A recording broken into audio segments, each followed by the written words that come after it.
doit jeter le plus vite possible, demain, mardi 22 mars. On va essayer de les toucher. La vidéo de surveillance de l'aéroport a capturé les 3 suspects avant l'explosion. Et le kamikaze est rentré par cette porte-là. Et il s'est fait exploser dans mon dos. Ces attaques ont coûté la vie à 35 personnes. Des bras, des mains, beaucoup de démembrements. Des morceaux de corps partout, on n'arrive même pas à marcher sur un carrelage propre. Et c'est vrai qu'à ce moment-là, je me suis dit, putain, mais je suis en train de marcher sur les gens. Quand je me suis réveillé, j'avais perdu la jambe droite. J'ai une tête qui est nettement décapitée sur ma droite. Il n'y a personne de vivant. J'ai encore des bouts de métaux un peu partout dans le corps. Pourquoi je suis encore là, en fait? Il n'y a personne qui peut se rendre compte de ça. C'est inimaginable.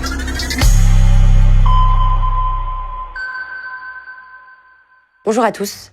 Cette année marque les 10 ans des attentats qui ont frappé Bruxelles le 22 mars 2016. Ce matin-là, la capitale belge est frappée en plein cœur. 2 explosions retentissent dans le hall des départs de l'aéroport de Zaventem. Et plus d'1 heure plus tard, une 3e bombe explose dans une rame de métro quittant la station Malbec en plein quartier européen. Le bilan est dramatique, 35 morts et plus de 340 blessés, faisant de ces attaques les attentats les plus meurtriers de l'histoire de la Belgique. Dans ce documentaire, vous allez entendre les récits de celles et ceux qui ont vécu l'horreur de l'intérieur. Béatrice était présente à l'aéroport ce matin-là. L'explosion lui a coûté ses 2 jambes. Sabine, elle, se trouvait à moins d'1 mètre du kamikaze qui s'est fait exploser dans le métro. Et pour vous dire, 10 ans après, ces victimes portent encore dans leur corps des fragments métalliques projetés par les déflagrations. Les secours ont été confrontés à des scènes qu'ils n'avaient jamais imaginé vivre, des véritables scènes de guerre. Alexis, pompier intervenu sur place ce jour-là, raconte les images qui le hantent encore aujourd'hui. Et enfin, nous recevons Michel Degrève, avocat lors du procès des attentats.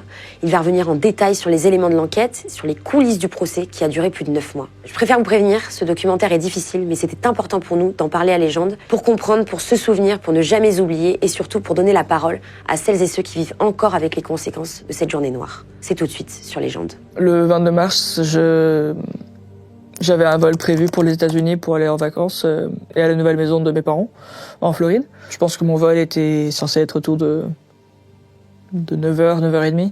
Je suis arrivé à 7h45 à l'aéroport. Et puis j'étais au téléphone avec mon frère. Les écouteurs dans les oreilles. J'écoutais de la musique. Tout normal pour une ado. Mais j'ai rien vu venir. J'étais complètement dans ma bulle, je ne faisais pas du tout attention à ce qui se passait autour de moi.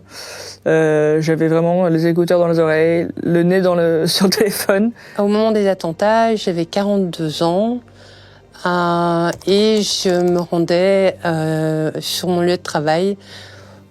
Et comme j'étais à mi-temps, j'y allais seulement 2 fois par semaine. Donc, manque de bol, ce jour-là, je suis allée travailler. Je prenais souvent le métro parce que je n'avais pas mon permis. Oui, je me sentais en sécurité dans le métro ou dans le bus ou dans le tram, même dans le train. J'aime beaucoup lire, donc je lisais beaucoup. J'écoutais de la musique aussi. Donc ça me permettait de me poser, ce qu'on peut pas forcément faire en voiture. Avant les attentats, ça faisait 9 ans que j'étais pompier. Et à aucun moment on a déjà eu ce genre de cas de figure où on a pu être confronté avec des scènes pareilles. Jamais.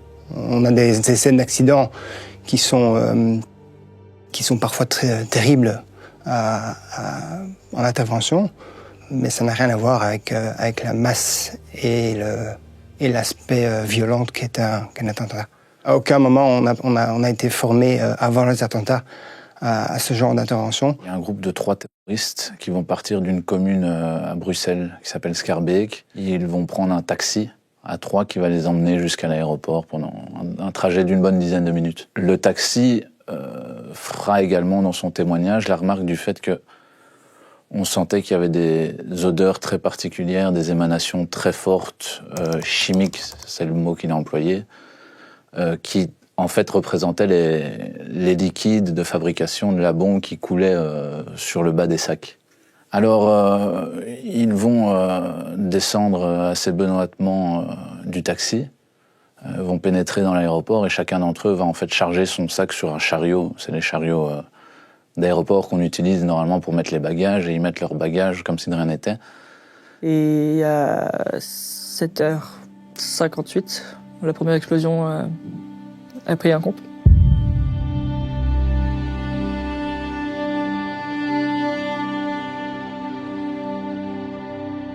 Va se produire la première explosion au niveau de départ pour les États-Unis. Ils ont effectivement ciblé les départs pour les États-Unis, c'était quelque chose qui était voulu. Donc une première personne va se faire exploser dans cette zone et moins d'une minute après, un second terroriste va se faire exploser dans le hall des départs, dans le mouvement de foule qui s'est créé des conséquences de la première explosion. Il a profité de ce moment-là justement pour se mêler à la foule et donc justement faire un maximum de dégâts. Moi, j'étais à côté de la première explosion, donc je l'ai jamais entendue. La force de la première explosion m'a fait tomber dans les pommes, donc j'ai jamais vu venir. Les explosions étaient visées envers les Américains. On doit jeter le plus vite possible. Et on a décidé de jeter, Inch'Allah, demain, mardi, 22 mars. Mais pourquoi aussi l'aéroport? Parce que on a eu des informations. Un frère nous a donné comme information. En matinée, il y a des vols américains, des vols russes, des vols israéliens. On va essayer de les toucher. Quand je me suis réveillé sur le sol de l'aéroport, je regardais autour de moi et j'avais réalisé automatiquement ce qui s'était passé. J'étais assez calme. C'était OK, qu'est-ce que je dois faire pour survivre? En sachant que j'avais vu l'état de ma jambe droite qui était à un angle droit. Et je ne pouvais pas bouger. Je suis resté assez calme autant que je pouvais. Et puis j'ai attendu. Alors l'atmosphère quand je me suis réveillé dans l'aéroport était clairement chaotique. Je n'entendais pas encore, j'avais encore les oreilles qui étaient... l'écoute qui était encore bloquée. Dû au souffle de l'explosion? Ouais, j'avais encore l'acouphène dans les oreilles, donc j'entendais pas ce qui se passait autour de moi. J'avais l'impression que c'était très lent autour de moi. Je voyais ce qui se passait autour de moi. Je voyais le feu. J'ai vu plusieurs personnes dans des états assez traumatiques, on va dire. Et puis quand je regardais autour de moi pour voir ce qui se passait, j'ai vu qu'il y avait une personne, je pense que c'était une dame qui était à côté de moi, qui avait les cheveux en feu.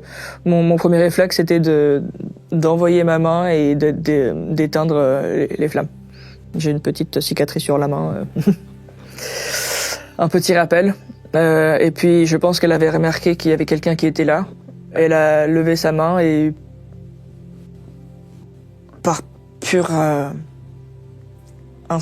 instinct, j'ai pris sa main. Je l'ai tenue jusqu'à ce que quelqu'un vienne la ramasser. Les souvenirs que j'ai de l'état de l'aéroport étaient assez traumatiques. Je voyais j'ai vu des valises en feu, des gens en feu. Il y avait de la poudre partout. Je ne peux que imaginer à quel point c'était un état de guerre. Des plusieurs témoignages qui ont été rendus devant la cour d'assises de Bruxelles, ce qu'on appelle les primos intervenants, donc qui sont les plusieurs corps de métier qui sont intervenus sur la scène du crime. Plusieurs d'entre eux relatent un silence assourdissant, vraiment un silence blanc qui était traversé que par deux choses. D'une part, c'était les cris d'appel à l'aide, et d'autre part, c'était les téléphones des proches, des personnes encore vivantes qui essayaient de joindre les morts. Et beaucoup de primos intervenants ont fait part du fait que cette pensée-là leur était insupportable, en fait. Il est arrivé que certains d'entre eux prennent les téléphones pour les éteindre. L'odeur de la peau brûlée est intense, très intense. C'est pas quelque chose que je souhaite à mon pire ennemi, parce que c'est quelque chose qui reste avec toi. Une fois, même un an plus tard, je sais pas ce que quelqu'un est en train de cuisiner, peut-être un porc ou quelque chose, je sais pas. Mais je l'ai senti et ça m'a ramené directement à l'aéroport. Toi, quand tu y es, tu aperçois un des terroristes? Quand j'étais dans l'aéroport, en ligne et tout ça, je l'ai jamais vu venir. Même s'il était juste à côté de moi, pour moi, c'était un autre passager avec une valise, donc j'ai pas fait attention. Vraiment autour de moi, je faisais pas du tout attention, donc je l'ai jamais vu venir. Il avait une valise sur un caddie, ça aurait pu être n'importe qui. Alors la Belgique, à ce moment-là, était déjà en état d'alerte maximale. Plusieurs renseignements faisaient part du fait que on savait qu'on allait être frappé, mais on savait pas quand. Les militaires étaient déjà dans les rues, et notamment à l'aéroport, prêts à intervenir au cas où une attaque se présentait. Quand les militaires pénètrent dans l'aéroport, ils constatent des scènes qui décrivent eux-mêmes, dignes de l'Afghanistan. Ils rentrent aussi avec évidemment cette angoisse et cette inquiétude de mort imminente qui leur remonte jusque dans le cou, de se dire qu'à tout moment ils peuvent se faire tirer dessus et à tout moment quelque chose peut exploser. Et donc, suite à la première explosion, les différents militaires qui étaient sur place ont au départ eu quelques hésitations pour savoir s'il s'agissait vraiment de ça. Mais très rapidement, ils se sont rendus compte qu'il s'agissait bien d'une attaque terroriste. Et plusieurs d'entre eux, en fait, ont appliqué le protocole qui convient d'appliquer dans des circonstances pareilles, qui est en fait le nom de code AMOC. AMOC, ça veut dire quoi? Ça veut dire que nous sommes bien confrontés à une attaque terroriste. Nous devons rentrer dans le bâtiment qui est sujet à l'attaque terroriste et nous devons rentrer en étant prêts à tirer et prêts à tirer pour tuer. Ces militaires sont donc rentrés dans l'horreur post-explosion en constatant l'étendue des dégâts. Il faut savoir qu'une explosion a une puissance extrêmement importante. Elle peut démembrer, mais elle génère également ce qu'on appelle le blast. Le blast, en fait, c'est un souffle invisible qui prend tout sur son passage.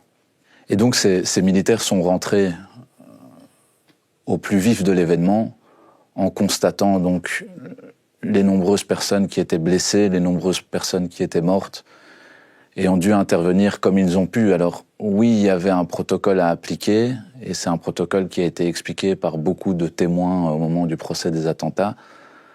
Mais oui aussi, l'humanité parfois reprenait le dessus sur les protocoles à appliquer. Plusieurs militaires sont rentrés avec des trousses de secours qu'ils avaient toujours à disposition, et chacun d'entre eux s'est rendu compte à la fin de la journée qu'ils avaient vidé toutes leurs trousses. Pourquoi? Parce qu'ils ont fait des garrots, ils ont pansé les personnes qui étaient blessées et ils ont sauvé ceux qu'on pouvait encore sauver. Les militaires ont été, et je crois que c'est salué unanimement au niveau national, au niveau international, ces militaires ont été d'un héroïsme sans nom. Je me souviens avoir vu les secouristes rentrer. Et je les ai vus, je les ai regardés commencer à ramasser les autres victimes. Et quand la personne qui était à côté de moi a été ramassée, et moi ils m'ont laissé derrière, je me suis dit, et moi? C'est à mon tour. Mais ce que j'ai appris plus tard, c'est que j'ai été tagué dans le triage rouge, ce qui veut dire peu de chances de survie, donc pas une priorité. J'étais consciente de ce qui se passait autour de moi. Petit à petit, j'ai commencé à récupérer l'audition et j'entendais les deux victimes crier pour de l'aide. Littéralement, le premier truc que je me suis dit, c'est que je devrais peut-être commencer à faire la même chose. Une fois que j'ai eu la force de commencer à parler, j'ai commencé à crier pour de l'aide en anglais et en français. J'ai remarqué que les gens passaient autour de moi sans m'aider. Et c'est pas contre eux, maintenant je comprends comment le triage marche. Je me posais les questions, pourquoi on ne m'aidait pas, personne venait à mon aide. Voir la différence entre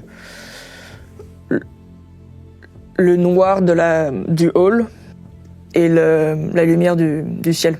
Et c'est là où je savais que j'allais être OK. Je perdais du sang de partout. J'avais des trous absolument partout. Ils avaient fait des tourniquets sur les jambes, mais j'avais des trous dans la tête, dans le corps, l'abdomen, partout, dans les jambes. Dans les explosifs, il y avait des clous.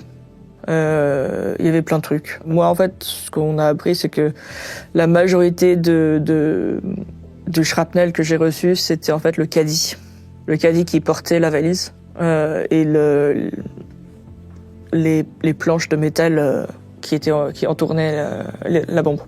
Donc j'ai eu des clous, j'ai tout eu, mais les plus gros morceaux pour moi c'était le caddie. Perdre ma vie n'était pas une option. Ça n'a jamais été une option. Donc je me suis battu jusqu'au bout. Plusieurs intervenants sont déjà entrés dans l'aéroport dans des conditions extrêmement compliquées. Pour certains d'entre eux, au vu des événements, il y avait des choses qui ne pouvaient pas passer. Et un des exemples qui a pu amener de l'irritation au sein de ces différents corps de métier, ça a été que dans l'agitation et dans le tumulte des événements, certaines personnes prenaient leur téléphone pour commencer à filmer. Ce qui évidemment a généré des réactions du côté des intervenants qui, après avoir traversé l'enfer, après avoir vu l'horreur absolue, après avoir sauvé des personnes qui pouvaient sauver, en constatant le fait que certaines personnes étaient en train de filmer, ont pris les téléphones et les ont explosés au sol. Quand je me suis réveillé sur le sol de l'aéroport et j'avais remarqué ce qui s'était passé, je savais exactement qu'il y a eu un attentat, il y avait une explosion. C'était survivre ou pas survivre, donc j'ai pris le bon choix. T'étais super jeune. Au moment de l'attentat, j'avais 17 ans. Ouais. J'étais tellement proche de l'explosif que la majorité, en fait, des dégâts, enfin j'ai eu des dégâts partout, mais la grosse partie c'était dans le bas des jambes. Après j'ai eu, en fait, au fur et à mesure que la bombe remontait, j'ai été brûlé dans la boule de feu. Et dans les résultats de tout ça, j'ai eu des brûlures de 2e et 3e degré sur 35% de mon corps. Ça se voit pas aujourd'hui? J'ai eu énormément de chance. J'étais momifié pendant presque un mois. Et même mes médecins ne savaient pas à quel point j'allais cicatriser d'une manière où si on regarde très proche, ça se voit. Mais de loin, j'ai de la chance, ça se voit pas. Je me souviens de tout ce qui s'est passé ce jour-là, malheureusement. Je pense qu'il m'a plus marqué, c'était vraiment voir ma jambe droite à un angle droit. Jamais à ce point-là est-ce que j'aurais pensé que c'était la dernière fois que j'allais voir mes jambes. Après les 2 premières explosions, un 3e terroriste était censé également activer sa bombe. Toutefois, au moment de le faire, il a renoncé. Donc les 2 premières explosions ont eu lieu. Lui s'est mis dans un coin. Il a mis ses mains sur ses oreilles et a renoncé à se faire exploser et a décidé de se joindre à la foule pour faire comme s'il était de ceux qui tentaient de fuir l'horreur.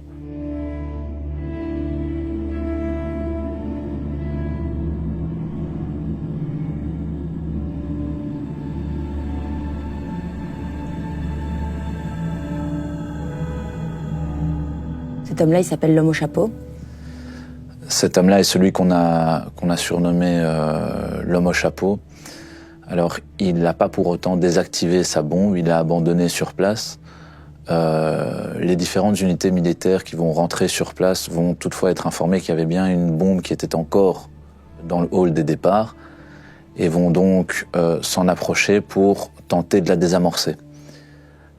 Ils vont tenter de la désamorcer avec un robot chenille qui va s'en approcher, mais à défaut de pouvoir la désamorcer, vu que c'était trop compliqué, ils vont se contenter d'en contrôler l'explosion, sans faire aucun dégât humain par rapport à cette troisième bombe. Il a été traqué, il faisait la une de toutes les télés pendant un bon moment, et il a été rattrapé 2 semaines plus tard.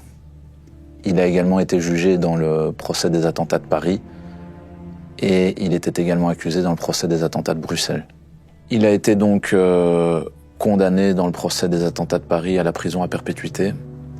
Il a été rejugé peu après dans le procès des attentats de Bruxelles, où il a été condamné à 30 ans de prison. Il y avait vraiment un gros risque Et on disait d'ailleurs qu'il y avait un risque qu'il y ait un attentat à Bruxelles. La Belgique était au courant. Je travaillais le mardi et le jeudi. Manque de bol. Parce que ça aurait été le mercredi, voilà. Ou 1 heure plus tard. Et il y avait des gens que je connaissais qui étaient avec moi dans le métro. Alors que en 5 mois et demi, j'ai jamais vu personne avec moi. Le papa de mon fils m'a dit... En fait, mon fils était malade, donc il avait 5 ans, il était en maternelle. Et on avait décidé de le laisser à la maison. Et lui ne travaillait pas, donc il pouvait s'occuper de lui. Et il paraît que j'aurais dit en sortant de la maison, ça vient d'exploser à Zaventem. J'espère que ça n'explosera pas dans le métro. Je devais descendre à la Réchifon. Donc j'allais descendre. Et je sais que Malbec, déjà rien que le nom, j'ai jamais aimé. Enfin, je trouve ça Malbec, bof quoi. Et puis les images de Malbec, ils ont fait des espèces de visages. C'est un artiste, hein, mais c'est moche. Enfin voilà. Donc déjà la station en elle-même, je l'ai jamais aimée. Je l'aime encore moins maintenant.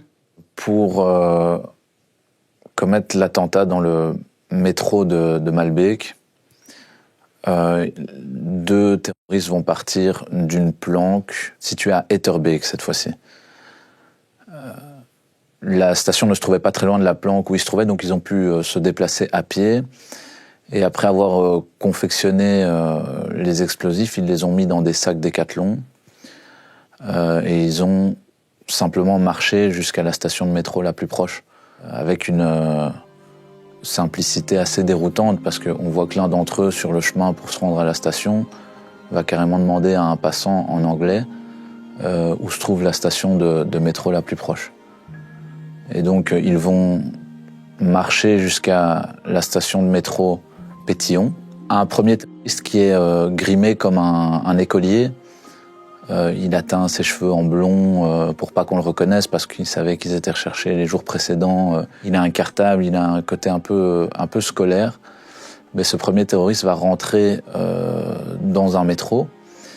Le second, de manière assez surprenante, une fois qu'il a vu que le premier est rentré, il va décider de faire demi-tour. Le premier terroriste qui est rentré dans la station de métro, donc, celui qui était grimé comme un écolier, agissait un peu manifestement dans l'improvisation, et se rendant compte qu'il s'était trompé de rame, il a fait demi-tour dans l'autre sens pour frapper le centre des institutions européennes à Bruxelles, qui est en fait situé à une station de métro de Malbec. C'est la station Schuman. La station de Malbec est juste à côté en fait de la station Schuman, qui est véritablement le centre européen. C'est là où il y a le Parlement européen, c'est là où il y a la Commission européenne, c'est là où il y a toutes les institutions européennes de Bruxelles. On voit effectivement qu'il va choisir ce qui semble être une rame un peu plus remplie que les autres. Ça semble être établi, le fait que la rame qui quitte est moins remplie que la rame qu'il rejoint, dans l'optique évidemment de faire un maximum de dégâts. À 9h11, donc à l'arrivée du métro au quai de la station Malbec, l'explosion va avoir lieu et va emporter tout sur son chemin.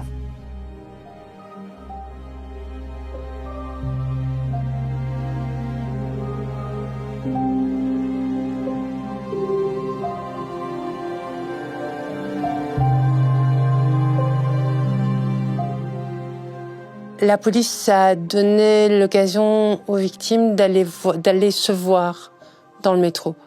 Et donc, je me suis vue. J'étais à côté de la fenêtre, assise, et j'étais dos à l'entrée. Et le kamikaze est rentré par cette porte-là.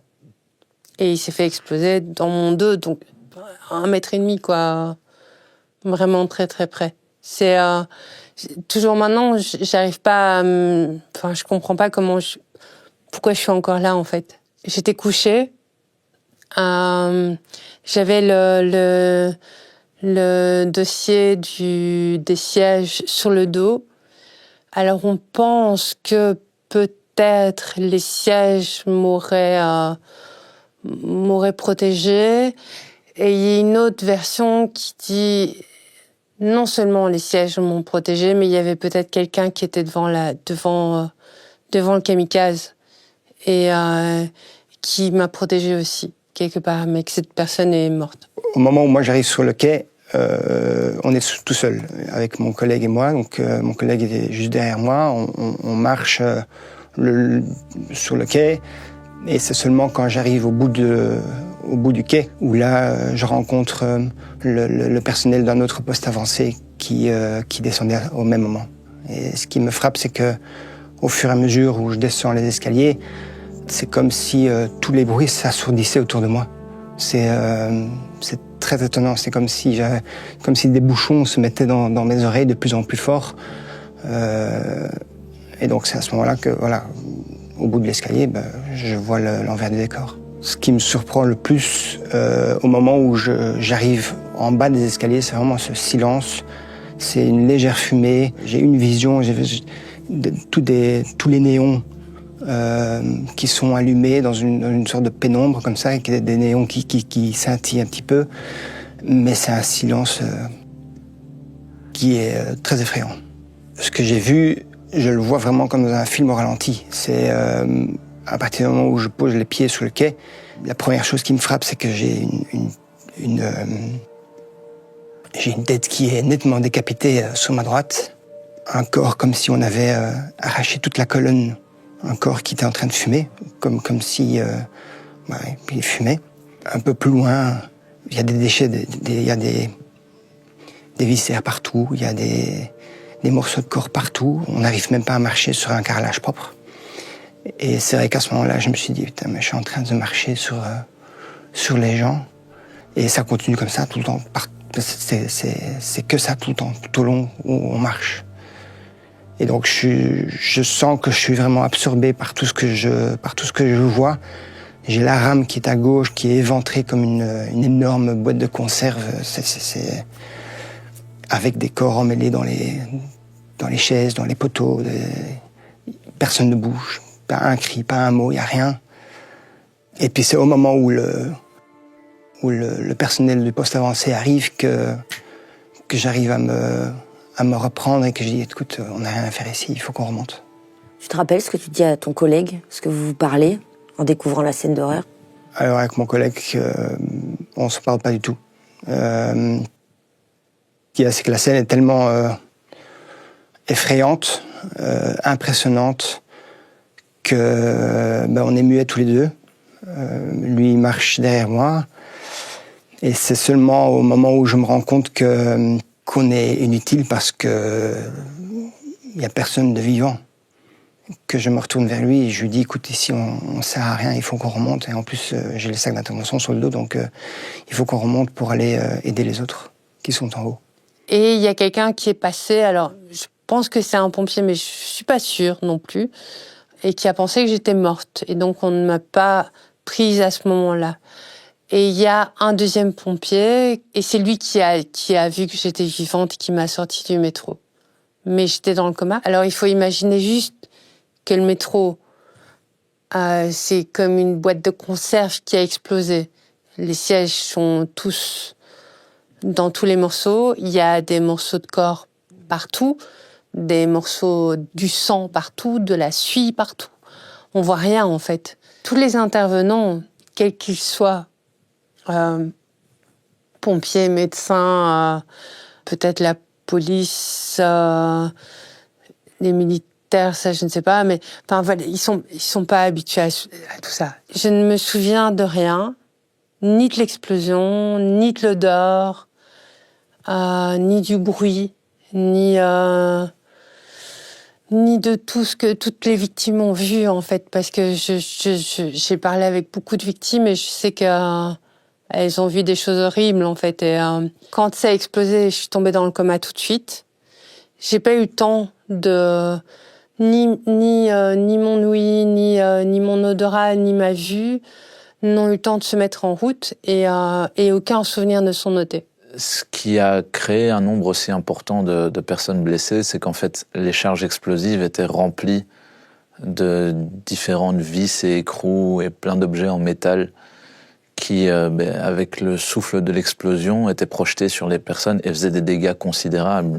Il faut imaginer une pièce en métal qui arrive à une vitesse folle et qui forcément transperce tout ce qui est sur son chemin. Et c'est comme ça que plusieurs témoignages de personnes qui sont venues déposer devant la cour d'assises, de victimes notamment, ont fait état du fait qu'il leur restait encore à ce jour, alors qu'on est presque 10 ans plus tard maintenant, il leur reste encore des bouts en métal dans le corps. 10 ans après, j'ai encore des bouts de métaux un peu partout dans le corps, des petits bouts. Alors, est-ce que c'est des bouts du métro ou des bouts de ce qu'il y avait dans le sac à dos? C'est impossible à dire et je pense que même les médecins ne sauraient pas le dire. Il y a eu trop de choses. Aujourd'hui, 10 ans plus tard, j'ai des centaines de morceaux de métal partout dans le corps, minuscules. Il y en a des plus gros, mais je suis couvert de micro morceaux de métal. En fait, c'est parce qu'il y avait toute une ligne de métal qui était collée au cerveau. Donc ça a été enlevé aussi.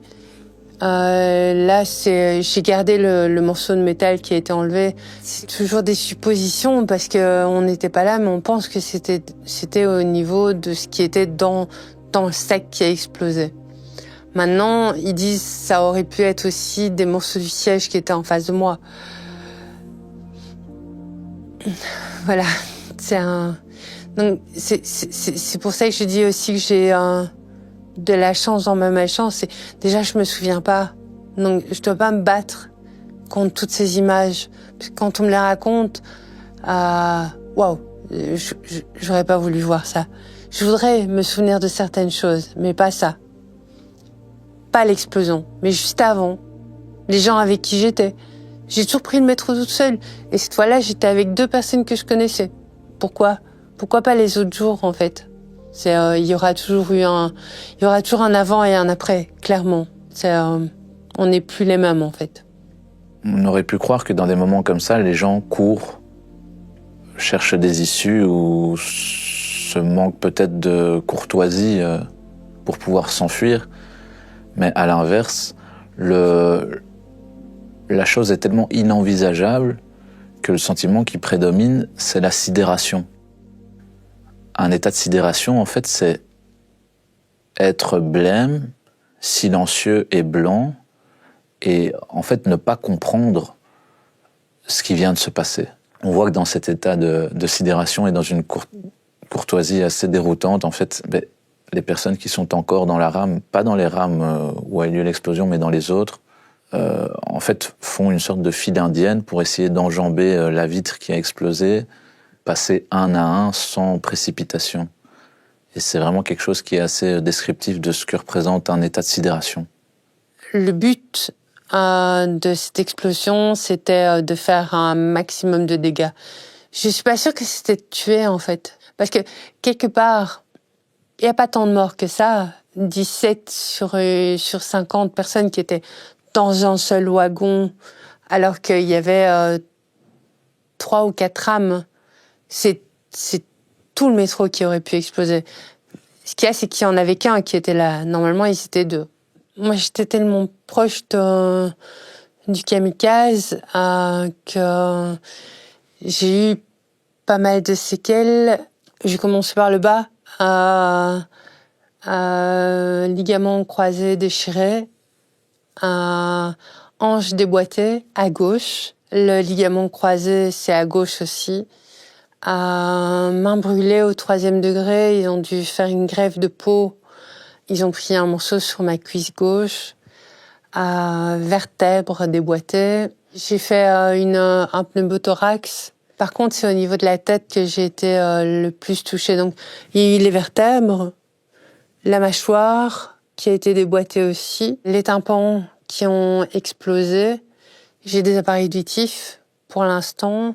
L'effet de ce qu'on appelle le blast, c'est l'explosion. En fait, une explosion, ça se fait en 2 temps. Ça explose, ça revient. Sauf que ici, c'était dans le métro. Ça explose, ça revient, ça repart et ça revient. Et quasiment tous ceux qui étaient dans la rame ont ce problème de tympan. J'ai aussi une grande cicatrice au niveau de l'épaule à droite, plus ou moins 10 cm. Il y avait apparemment un morceau de métal qui était fiché dedans.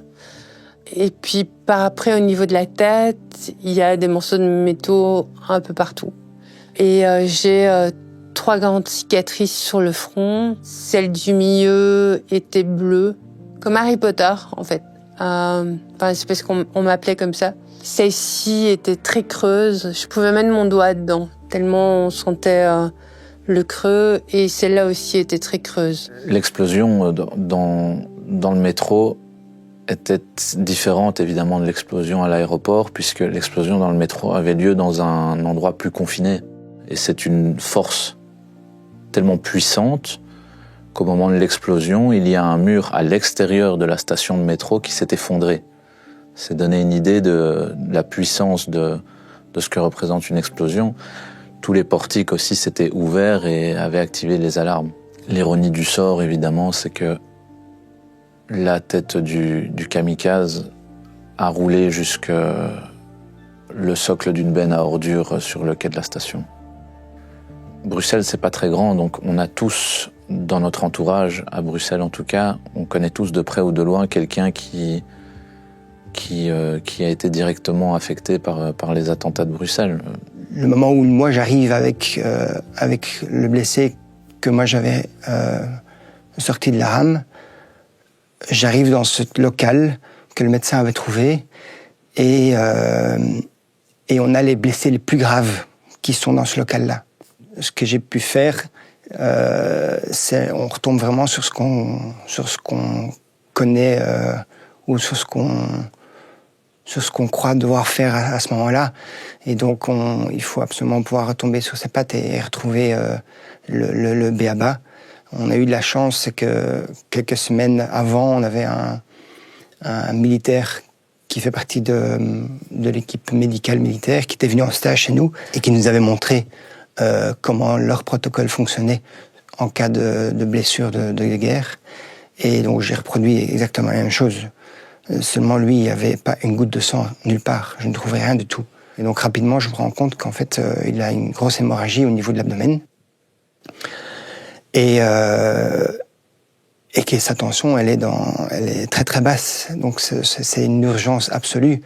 Mais quand je regarde autour de moi, ce sont toutes des urgences absolues. Elles doivent toutes partir. Toujours maintenant, 10 ans après, j'ai encore du mal à penser que j'étais vraiment dans le métro. Alors je sais que j'ai eu on m'a montré les images. J'ai vu les pompiers. Je vois de temps en temps un des pompiers, le chef des pompiers que j'ai croisé par après, qui me dit « Tu étais là. J'ai vu les autres victimes. » Donc, enfin voilà, même s'ils ne m'ont pas vu, j'étais là. Donc oui, j'étais là. Mais ça, c'est maintenant peut-être un peu moins parce que j'étais au procès, mais jusqu'au procès, pour moi, c'était comme une histoire qu'on me racontait en fait. Il y avait ce côté, ça ne m'est pas arrivé. Donc voilà, l'attentat, c'est ça en fait. Il y a une partie de moi qui dit oui, ça existait et j'y étais, et il y a une partie de moi qui dit mais non, non, c'est pas ça en fait. Non, et ton visage n'a rien et tout va bien en fait. J'oublie les cicatrices, c'est quand je suis devant le miroir que je les vois. Tu arrives à l'hôpital, ils vont te plonger dans le coma. Ouais. Donc j'ai été transportée de l'aéroport à l'hôpital militaire des Grands Brûlés Reine Astrid à Bruxelles. Et directement, ils m'ont plongé dans un coma médical. Parce que les douleurs de brûlure, même si j'étais pas consciente, il y a rien de pire. quelqu'un se brûle vite fait, ça fois 1000 et constant. Quelle partie de ton corps était brûlée? Tout.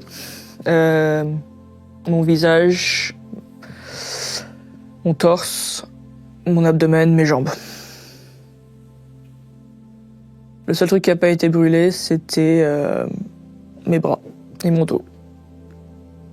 Mes mains ont été brûlées 3e degré. J'ai dû avoir des greffes de peau. T'as des souvenirs de quand t'étais dans le coma? Malheureusement, oui. Le coma médical, je ne savais pas que j'étais dans un coma, bien sûr. Mais c'était un cauchemar après l'autre. Ils ont amputé les 2 jambes dans le coma. La jambe droite a été amputée en section. Ils voulaient essayer de sauver autant qu'ils pouvaient. La jambe gauche, j'avais un gros morceau qui manquait de muscle et de peau. Ils ont pris un muscle de mon dos pour remplacer le morceau qui manquait. Et en fait, le muscle du dos était dans trop bonne qualité pour le manque de circulation qu'il y avait dans la jambe. Et donc, quand ils ont mis le muscle, la jambe pouvait pas, c'était trop de sang tout d'un coup. Et en 2 jours, la jambe était noire. Donc, ils ont dû amputer. Mais le moment où ils ont amputé la jambe gauche, mes niveaux se sont stabilisés. Quand je me suis réveillé du coma, presque 1 mois plus tard, je me souviens, j'ai ouvert les yeux et tout était toujours très flou. J'ai vu que j'étais dans une chambre, mais j'avais une sensation bizarre dans la bouche. Et comme moi, j'étais têtu comme pas possible, avec les bras accrochés au lit, j'ai quand même réussi à sortir le tube de respiration. C'était très inconfortable, donc je l'ai enlevé. Et quand l'infirmière est rentrée dans ma chambre, elle a fait « Ah !» Elle l'a sorti. Ce qui apparemment n'était pas une première fois. Au moment de mon réveil, après avoir sorti le tube de respiration, j'étais très sonné, j'étais sur beaucoup de morphine. Donc je rentrais, je sortais de conscience. Beaucoup.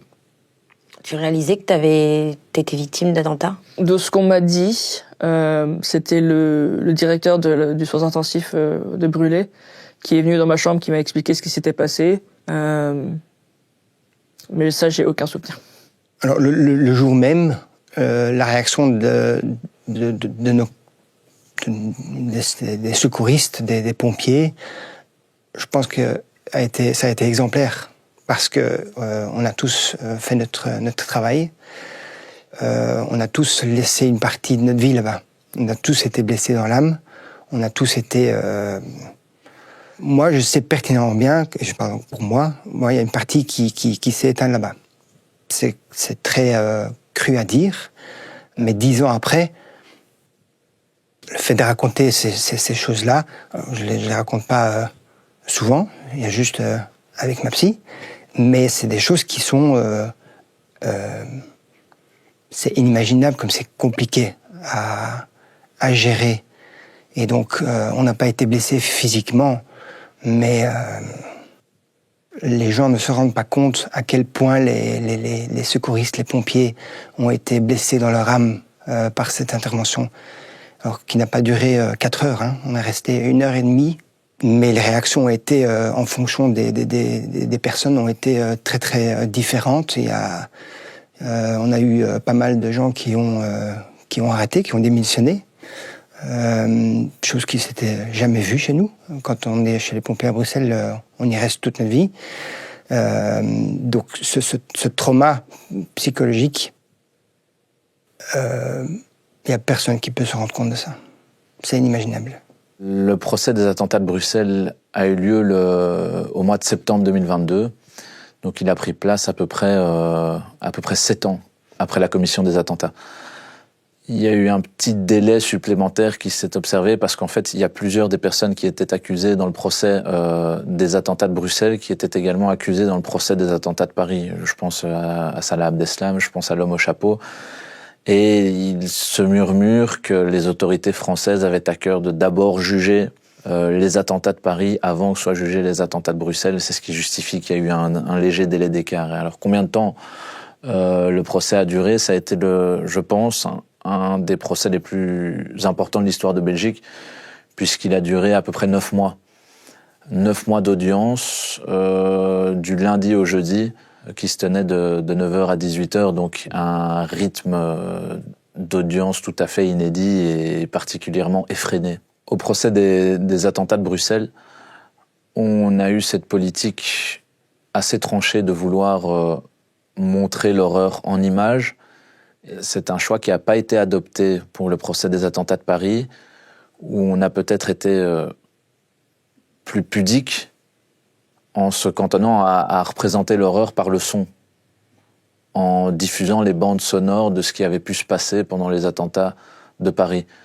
Le choix de Bruxelles a été de verser véritablement dans le concret, en diffusant toutes les images de l'horreur lors des 2 attaques. Il y avait combien d'accusés au procès des attentats et qu'est-ce qu'elles avaient fait? C'était des personnes qui avaient participé de loin ou de près aux attentats, sachant que ceux qui les avaient commis étaient morts. En fait, il y avait 10 personnes poursuivies, principalement pour 2 infractions, à savoir la participation aux activités d'un groupe terroriste et l'assassinat de 32 personnes dans un contexte terroriste.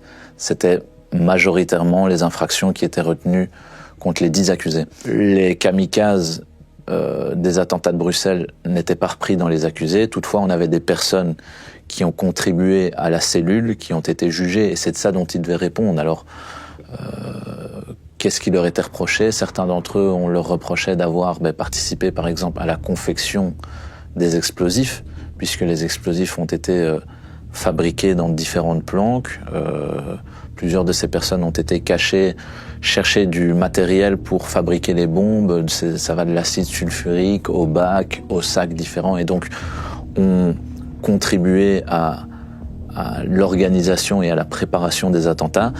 Et il y a d'autres catégories d'accusés qui ont eu un rôle un peu plus annexe, dont on reproche par exemple d'avoir, pour certains ça peut être d'avoir été chercher des courses par exemple, ou d'avoir rapporté du ravitaillement aux terroristes qui étaient planqués dans les caches. Quand je suis rentré dans la salle pour faire le témoignage, j'étais la première des victimes à parler. C'était intense, mais c'était une bonne chose parce que je suis resté calme. Ça servait à rien de crier. J'ai dit mon histoire. Et puis à la fin, je me suis tourné vers les terroristes et je leur ai dit très pleinement: vous avez essayé, mais vous n'avez pas réussi. Et puis je suis parti. Ouais. C'était aussi le moment où j'ai réalisé, en les regardant face à face, que pour eux, ils en avaient rien à faire. Pour eux, ils étaient obligés d'être là, donc ils étaient là. Quand j'étais face à face aux terroristes pendant le témoignage, qu'ils avaient aucun remords de leurs actions qui ont bouleversé la vie de beaucoup de personnes. Et donc, qui restent en prison pour le reste de leur vie, je m'en fiche. En ce qui concerne le procès, je voulais pas y aller. Pour moi, j'avais rien à y faire, en fait. C'était pas ma place, puisque je ne me souvenais de rien. Donc pourquoi aller non seulement voir... Enfin, ça, je savais pas encore au début que eux seraient là aussi. Et il y a une des autres victimes qui était sur place, Sylvie. Elle était à Zaventem. Elle n'a pas été blessée physiquement, mais mentalement, oui, très fort. Comme toutes les victimes, en fait, sans exception finalement, sauf moi. Et elle me dit: mais si, toi, tu dois venir témoigner, parce que toi, ça se voit. Et à ce moment-là, j'avais encore la cicatrice bleue, celle qui était ici était encore fort visible. Et elle dit: si, toi, tu dois témoigner, parce que toi, par rapport à plein d'autres victimes, ça se voit que tu as été dans l'attentat. Et donc c'est plus facile de prouver quelque chose quand ça se voit que ce qui est mental, qui se voit pas, en fait. À partir du moment où elle a dit ça, je dis ok, je vais témoigner. Et ok, je viendrai au procès. Et du coup, je suis allée 2 à 3 fois par semaine au procès. Il y avait de la tension, beaucoup. Et la juge était vraiment très juste. En fait, je suis allée au procès pour essayer de comprendre. Je comprends toujours pas. Mais oui, pour essayer de comprendre pourquoi ils avaient fait ça, pourquoi ils s'en étaient pris à des gens lambda qui n'ont rien à voir avec la justice, qui n'ont rien à voir avec la politique, qui n'ont rien à voir des gens qui vont bosser, enfin qui sont totalement hors tout ça. J'ai jamais compris pourquoi des innocents, en fait, en pensant que ça allait faire travailler l'État, mais ça a pas fait changer grand-chose. Donc. Tu avais envie de dire quoi aux terroristes? Vous n'aurez pas ma haine. Et tant mieux pour ce qui vous arrive, en fait. C'est de votre faute. Si vous vouliez pas être là, soit vous ne deviez pas le faire, soit vous deviez aller vous faire exploser aussi, et puis on n'en parlait plus, et vous alliez là où vous croyez aller. On ne peut pas pardonner un acte terroriste. Moi, je disais, vous n'aurez pas ma haine. Je ne suis pas en colère, mais je ne vous pardonne pas. Je ne suis plus en colère, en tout cas. Mais je ne vous pardonnerai jamais. Par rapport à ma perte, à moi, mais par rapport à la perte de tout le monde, tous ceux qui étaient là, tout leur entourage, tous les intervenants qui ont vu...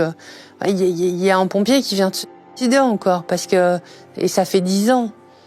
Et parce qu'il en a parlé avec personne.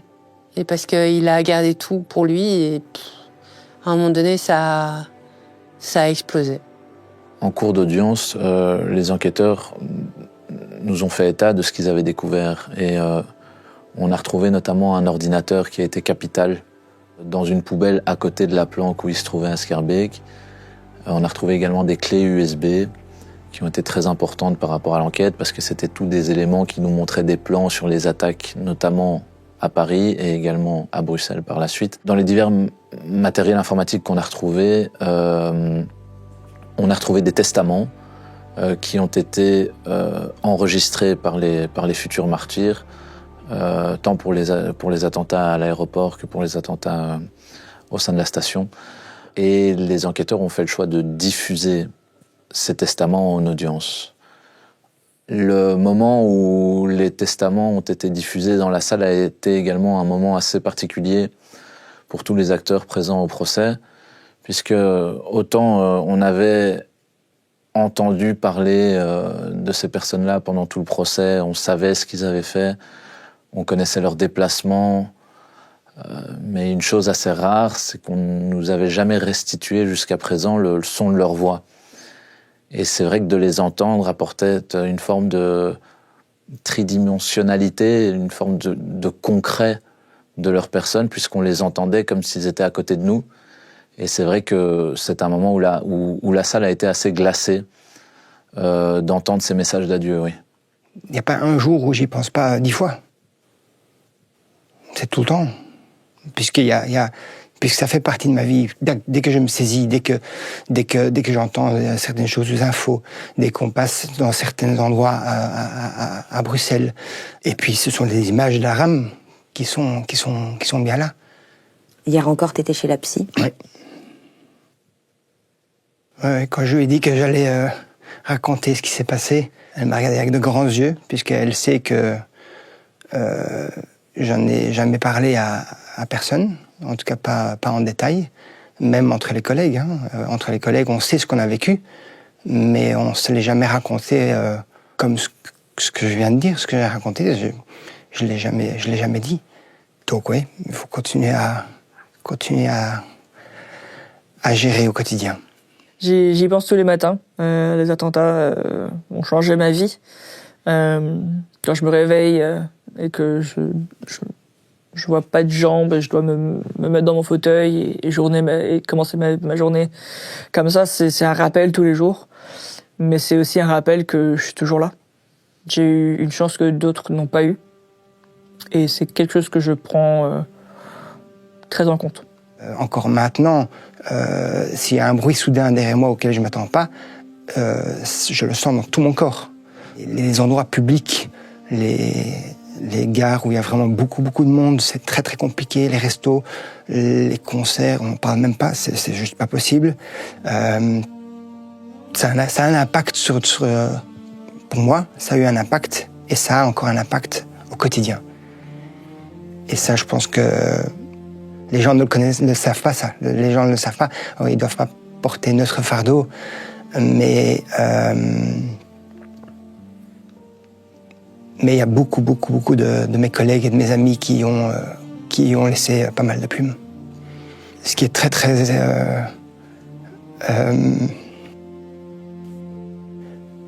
parfois, je me dis, j'aimerais retrouver ma vie d'avant. J'aimerais pouvoir aller au cinéma, tranquille, sans avoir les mains moites. J'aimerais pouvoir aller au restaurant. J'aimerais pouvoir aller avec ma compagne dans un petit café où il faut un concert sans devoir me réfugier derrière un pylône. J'aimerais pouvoir... Oh, j'étais pas quelqu'un de très patient avant, mais ma patience, elle est au moins 10. Je suis directement dans le rouge, partout. Que ce soit à la maison, que ce soit au boulot, on est directement... on a une tolérance qui est beaucoup moins... on est beaucoup moins tolérant qu'avant. Beaucoup plus sensible, dans certains cas. Insensible à d'autres cas. Et ça rend les choses très très compliquées. Il se passe régulièrement des jours sans que je pense à l'attentat. Sauf pour l'instant. Sauf au mois de mars, en fait. Encore moins cette année, parce que c'est les 10 ans.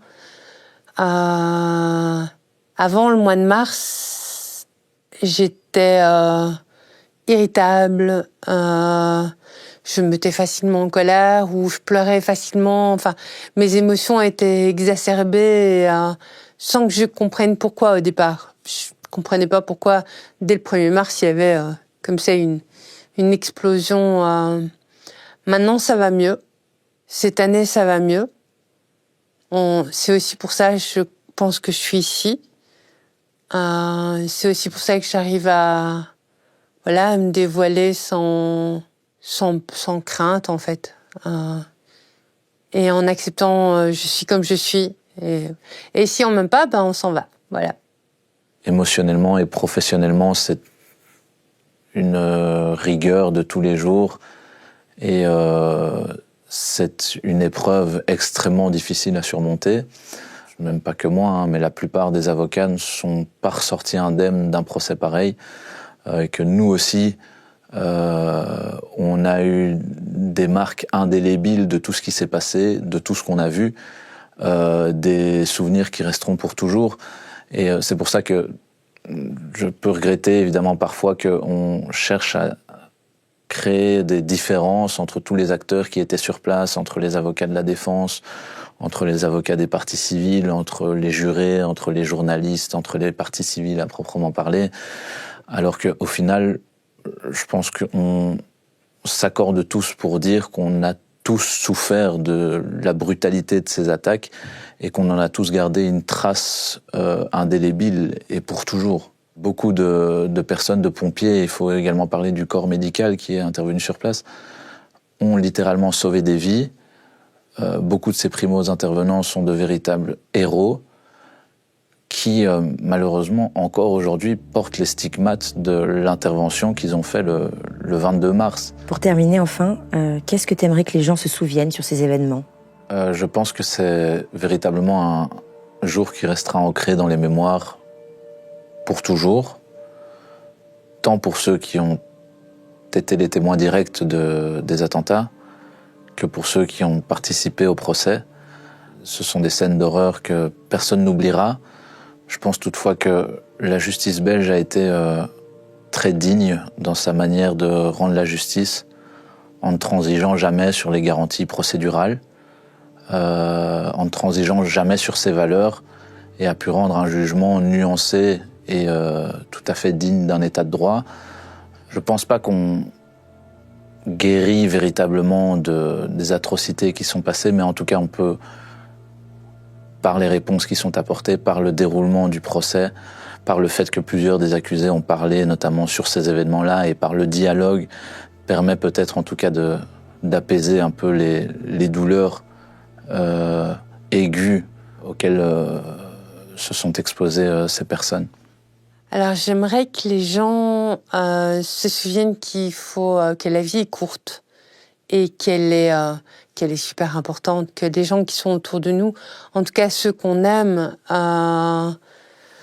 il faut vraiment prendre soin d'eux et arrêter de courir parce que de toute façon, moi j'ai couru pour avoir le métro et voilà, en fait, ma vie maintenant c'est je peux plus travailler et il y a clairement un avant et un après attentat et des deuils plein.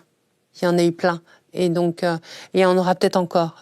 Je pense que ce que j'aimerais que les gens se souviennent du 22 mars,